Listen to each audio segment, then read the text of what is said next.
संजय जाधव आपल्या सोबत आहेत, त्यांच्याशी बोलूयात। सिंगणापूर पाटीवर सकाळी तासभरापासून साधारणतः तासभरापासून जो आहे ते शक्तीपीठ महामार्ग रद्द करावा यासाठी आंदोलन सुरू आहे, रास्ता रोको सुरू आहे। या खासदार संजय जाधव यांच्या नेतृत्वातलं सगळं आंदोलन आहे, त्यांच्याशी आपण बातचीत करूयात। सगळी काय मागणी आहे, काय सांगा? मागणी रास्ता आहे। शक्तीपीठ महामार्गामध्ये ज्या शेतकऱ्याच्या जमिनी घेतल्या जात आहेत त्या शेतकऱ्याच्या संमतीने घ्याव्या अशी आमची भूमिका होती पहिल्यापासून। पण शेतकरी जेव्हा जमिनी द्यायला तयार नाही, कारण शेतकऱ्याच्या ह्या वडिलोपार्जित जमिनी आहेत, पिढ्याने पिढ्या चालत आहेत, त्यांची उपजीविका आहे। आता कुठेही जमीन विक्रीला नाहीये। शेतकऱ्याचं म्हणणं आमचं पोटची उपजीविकाच ह्याच्यावर अवलंबून आहे। ह्या जमिनी घेऊन आम्ही पैसे घेऊन का पैसे खाणार आहेत का? त्यामुळे आम्हाला हे उकरून खायचे, पण आम्हाला सगळं इकूनच खा म्हणून सरकार आमच्या मागे लागले आणि आम्हाला इकायचं नाही। मग इकायचं नाही तर काल बळजबरी करून शासनानं ज्या मोजणी करायच्या नावाखाली ससपूर जवळ्यामध्ये ज्या पद्धतीने अमानुष अत्याचार केले, हे अत्याचार म्हणजे ह्या महाराष्ट्रामध्ये ह्या मराठवाडा हा विभाग निजामाच्या काळामध्ये हैदराबाद याच्यामध्ये होता आणि त्या काळामध्ये ह्या ठिकाणी रजाकारी मोठ्या प्रमाणात होती।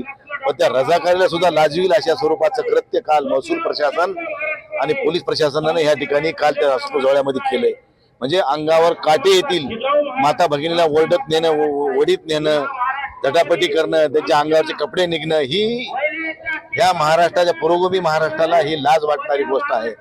म्हणून या भारतीय जनता पार्टीला काही कोणाशी देणं नाही घेणं नाही, यांना फक्त ह्यांचा हेतू साध्य करायचा आहे। अदानी अंबानी सारखे लोक पोसून त्यांना पैशाच्या नावावर, पैशाच्या जीवावर या सगळ्या निवडणुका जिंकायच्या आणि पैशातून सत्ता आणि सत्तेतून पैसा, ही एकमेव भूमिका या भारतीय जनता पार्टीची या देशामध्ये चालू आहे।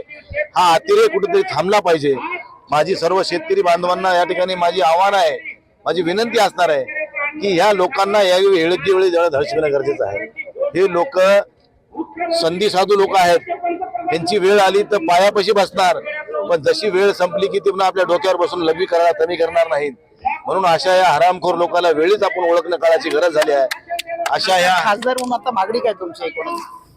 आमची मागणी एवढीच आहे की बाबा हा शक्तीपीठ महामार्ग परभणीकरांचं म्हणणं नाहीये, अख्ख्या महाराष्ट्रातल्या जिथून हा महामार्ग चाललाय जिथपर्यंत तिथल्या सगळ्या शेतकऱ्याचा ह्या महामार्गाला विरोध आहे।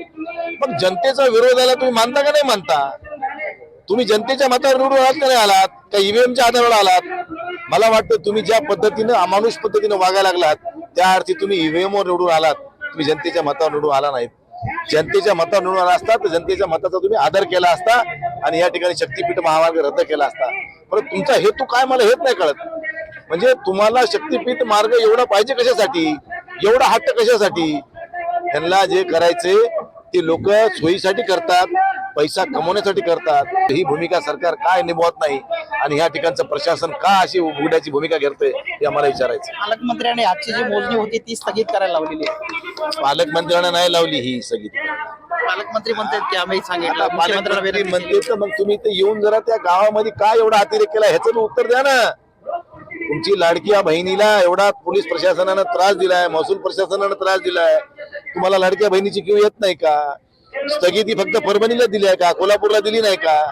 मग कोल्हापूरची कोणाच्या म्हणण्यावर दिली, ह्याच्याच म्हणण्यावर दिली आहे का? बाकीचे पालकमंत्री झोपा काढत होते का?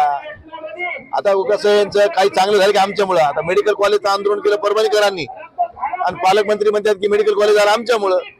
आता शक्तीपीठ महामार्गाचा जे आंदोलन चालू ह्याच्यामध्ये मुख्यमंत्र्यांनी अधिवेशन आज चालू होतंय, अधिवेशनामध्ये कुठेही अडथळा येऊ नये किंवा हा विषय महत्वाचा ठरू नये म्हणून या ठिकाणी तात्पुरती स्थगिती दिली आहे। पालकमंत्र्यांनी एवढं सांगावं यापुढे या शक्तीपीठाच्या महामार्गाची मोजणी होणार नाही हे जाहीर करावं। मी मान्य करीन किंवा पालकमंत्र्यांमुळे झाले। निवडणुका झाल्याबरोबर लगेच मोजणी शेतीची जे झाली, शेतकऱ्यावर गुन्हे सुद्धा दाखल केले, कशा पद्धतीने सगळं सरकार बघतंय? अहो या सरकारला काही देणं घेणं राहिलं नाही।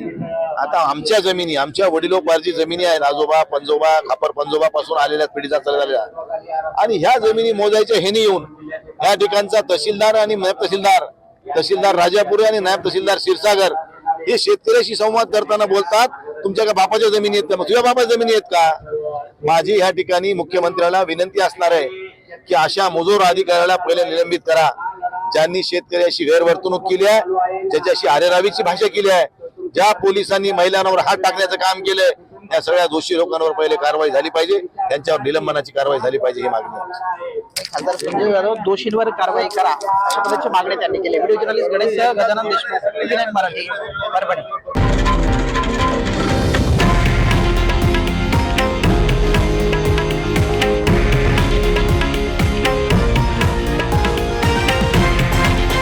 हे आहे देशातील नंबर 1 न्यूज नेटवर्क आणि आपण पाहत आहात TV9 मराठी, एकमेव.